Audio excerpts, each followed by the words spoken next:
Hey guys, welcome back. As you can see today, I'm on the court, not sitting in a chair recording in front of the camera today, because I want to show you a bit of the behind the scenes of what I think an in-season skills workout should look like. In my last video, which I will link up here and in the description, I was talking about how to organize your in-season training schedule, and I was talking more generally about all types of training. But today I'm gonna go a bit more in-depth as to your in-season skills workouts. For me, obviously I'm a basketball player, which is why I'm on the basketball court, but I think you can apply these principles to any sport that you play. I think you want to be getting those reps that you will be seeing in games, and you want to get as many of them as possible so that when you're in the game, you're as efficient as possible. I am playing currently on a team where I'm a big man. I play in the post quite a lot. I don't really have too many perimeter looks. I don't get as many shots off the dribble as I would like. So my session today is going to be more focused on catching and finishing close to the basket, finishing in the post, hitting shots in the high post, and then maybe a couple catch and shoot threes and a couple attacks on the perimeter.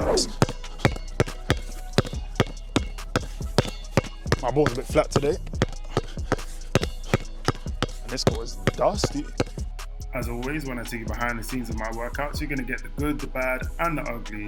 Plus, you get to hear me chat a lot of rubbish whilst I work out.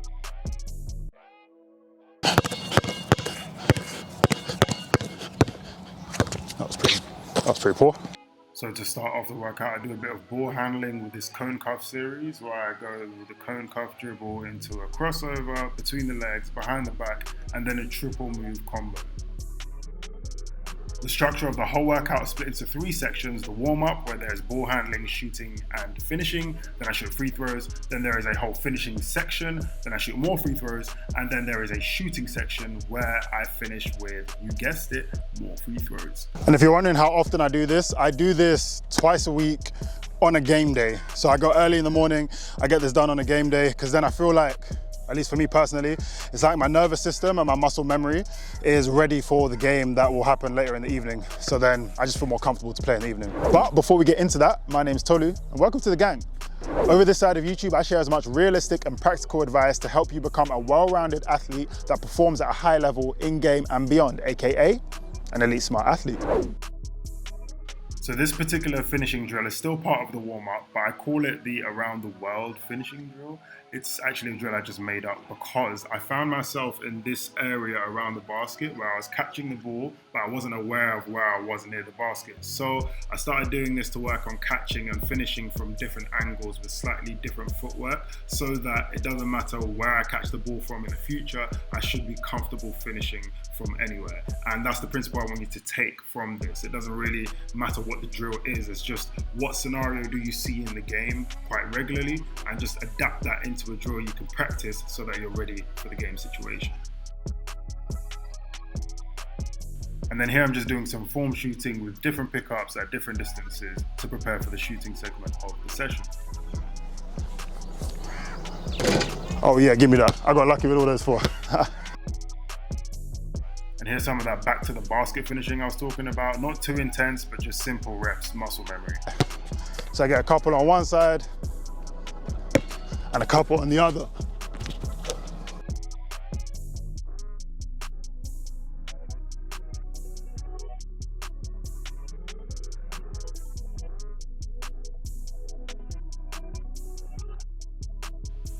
I added in this little short floater drill to work on finishing high above taller athletic defenders that I may come across.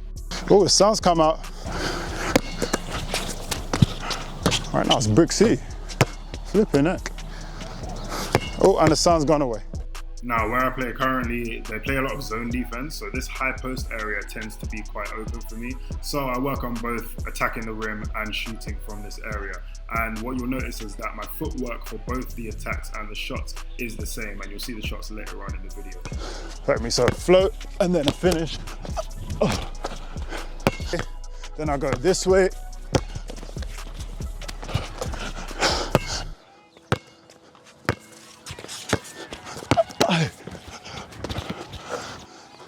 Then I go into that right cross.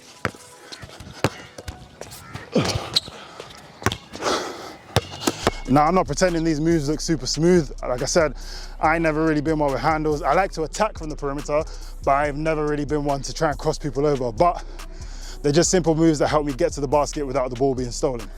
Again, another made-up drill. I like to call this one rebound and run. Basically, my teammates won't give me the ball enough, so I just practice rebounding and dribbling full court where I can, or in this half court, I go all the way around and then attacking the basket. You know, you can hear my breath's even a little heavy after what I just did now. So I'm a little tired, so it's a good way to work on free throws whilst I'm tired. So yeah, get 10 free throws here, and then I get a 2-minute break. Okay, so moving on to the shooting portion of the workout, I have 3 main jump shots I try and make. This is the first one from the dunker spot because that's an area in the zone defense that's open. So I try and get it off a bit of movement, cutting along the baseline, turning, and then catching and shooting. Second one is this one in a high post, just a straight catch and shoot. Usually if someone tries to attack down the baseline, they might kick back up to me in the high post, and then I just try and take the jump shot. Now, I never really used to ever try and shoot in the mid-range. I would either attack or shoot a 3. But I spent the past year working on this shot, and I'd probably say I'm a solid 70% shooter from this spot now. And as I said before, the footwork is exactly the same as for the finishes. I promise you that went in the basket.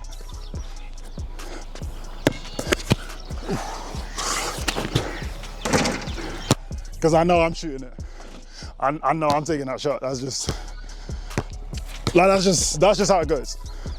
Like I'm not passing it. So do you know what I mean? It's just for optics. And this third shot is me starting with my back to the basket, turning, and then taking the shot. And on the turn, I try and pass fake, but I'm 100% shooting the ball. At some point, damn, that's 2 in and out the rim. I'm gonna make this next one though. Watch this. Oh, I'm just that guy. And then once I've done all the mid-range shooting, I step out to the 3-point line and just work on some catch and shoot 3s, mainly working on catching and shooting from different angles and different positions. So curling to the left, curling to the right, fading in the corners from different positions, catching from baseline passes or from the wings.